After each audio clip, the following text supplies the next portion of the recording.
안녕하세요. 중등부를 담당하고 있는 이진우 전도사입니다.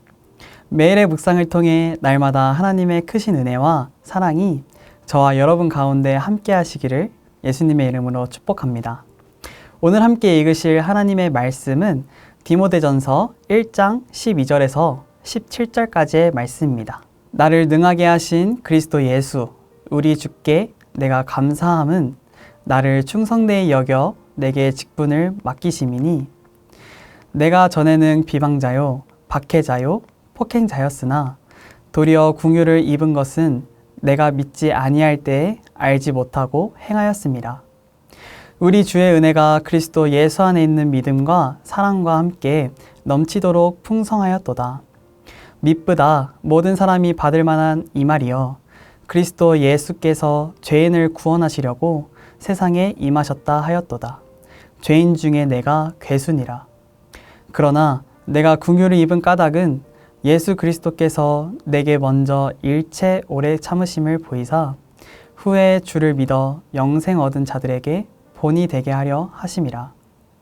영원하신 왕 곧 썩지 아니하고 보이지 아니하고 홀로 하나이신 하나님께 존귀와 영광이 영원무궁하도록 있을지어다. 아멘.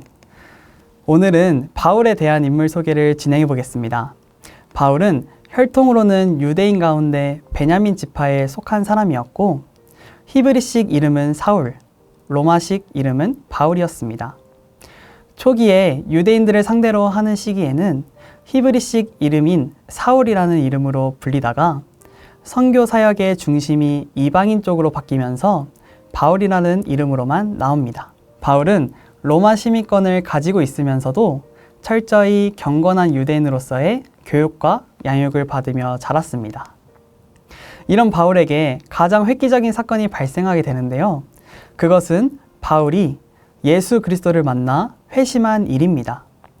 신념이 강했던 바울은 스데반이 순교하는 현장에서 자신의 신앙과 그리스도를 향한 헌신 때문에 무리에 둘러싸여 돌에 맞아 죽는 것을 당연한 일로 여겼습니다. 그 이후로 바울은 예수를 그리스도라고 하는 사람들을 박해하는 것은 참된 유대인으로서 당연한 일이라고 믿었고 그 신념에 따라 움직였습니다. 이러한 바울의 모습은 예수님을 믿는 사람들에게 위협적인 존재로 느껴졌고 주님의 제자들을 잡아다가 죽음으로 몰아넣으려는 의도를 드러내 보이기까지 했습니다. 바울은 계속해서 기독교 세력이 외국 도시들까지 확산되는 것을 보고 그것을 막아야 한다는 신념에 불타서 예루살렘에서 240km나 떨어져 있는 다메섹으로 향한 여행길에 올랐습니다. 예수를 그리스도라고 하면서 이단설을 퍼뜨리는 사람들을 박멸하면 문제가 해결되리라는 신념으로 그 박해의 길에 박차를 가해왔던 바울이 예수님을 만나고 예수님의 음성을 들으니 그의 신념에 근본적인 변화를 겪을 수밖에 없게 되었습니다. 바울은 자기가 박해하던 그 예수님을 나의 주인으로, 나의 구주로 영접했을 뿐 아니라 그 사실을 다른 사람들에게도 강력하게 알리는 사람으로 변한 것입니다. 이러한 일련의 사건을 우리는 바울의 회심이라고 부릅니다. 회심이란 다른 어떤 것을 향해 서 있던 사람이 하나님께로 온전히 돌아서는 것을 의미합니다.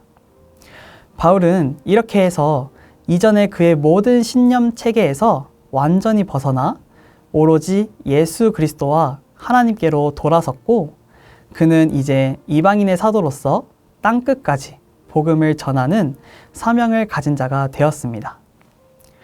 이처럼 바울이라는 인물의 성장 배경과 예수님을 극적으로 만나 회심하게 되는 사건을 보면서 오늘 읽은 말씀을 통해 사도 바울은 이 복음에 대해서 어떻게 말하고 있는지 또 오늘날 이 복음에 대해서 우리는 어떻게 적용해야 하는지 함께 살펴보면 좋겠습니다. 첫 번째, 나는 용서받은 죄인입니다. 바울은 자신이 죄인 중에 괴수라고 고백했습니다. 바울이 스스로를 죄인의 괴수라고 지칭한 것은 과거의 행실 때문일 것입니다.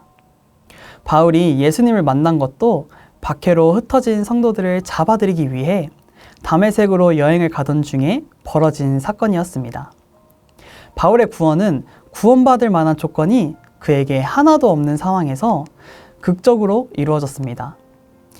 예수님께서 가장 극렬한 박해자에게 찾아오셔서 그를 구원하신 사건은 하나님의 구원의 원리를 가장 잘 보여줍니다. 구원은 인간의 공로가 아니라 전적으로 하나님의 주권적 선택과 은혜로 임하는 원리입니다. 그래서 바울은 죄인 중에 괴수인 자신에게 일어난 극적인 구원 사건이 모든 구원받은 자들의 본이 되는 사건이라고 말합니다. 예수님을 믿는 사람들을 잡아 죽이는 행위보다 더 하나님을 대적하는 행위가 없기 때문입니다. 사랑하는 성도 여러분, 사도 바울의 고백이 우리의 모습과 전혀 다르지 않습니다. 근본적으로 제 가운데 있었던 저와 여러분이 하나님의 은혜와 긍휼로 구원을 받았고 영생을 누리게 되었습니다. 그 이유는 바로 그리스도 예수께서 죄인을 구원하시려고 이 땅에 오셨기 때문입니다. 이 말씀은 믿을만하고 모든 사람들이 받을 만한 말씀이라고 사도 바울은 정확히 말하고 있습니다. 우리는 구원받을 조건도 공로도 자격도 없었지만 하나님이 우리에게 은혜를 베풀어 주시고 긍휼히 여겨 주심으로 예수 그리스도를 통해 우리를 구원하시고 우리의 죄를 용서하셨습니다. 우리는 용서받은 죄인이라는 것을 잊지 말아야 합니다. 그리고 용서에 초점을 두기보단 죄인에 초점을 두어 구원받을 자격이 없는 우리를 용서하신 하나님의 은혜와 긍휼을 기억하면서 오늘도 구원의 은혜로 살아가시는 저와 여러분이 되시기를 간절히 소망합니다. 두 번째, 나는 주를 섬기는 것에 후회가 없습니다. 바울은 죄인 중에 괴수인 자신을 구원해 주셨을 뿐만 아니라 복음 사역자의 직분을 맡기신 하나님의 은혜에 감사를 드리고 있습니다. 하나님의 거룩하신 사역을 감당하기에는 너무도 부족한 자신이지만 하나님이 충성스럽게 여겨주셔서 직분을 맡기시고 그 직분을 감당할 능력도 주셨기 때문입니다. 이는 모든 성도에게 동일하게 적용됩니다.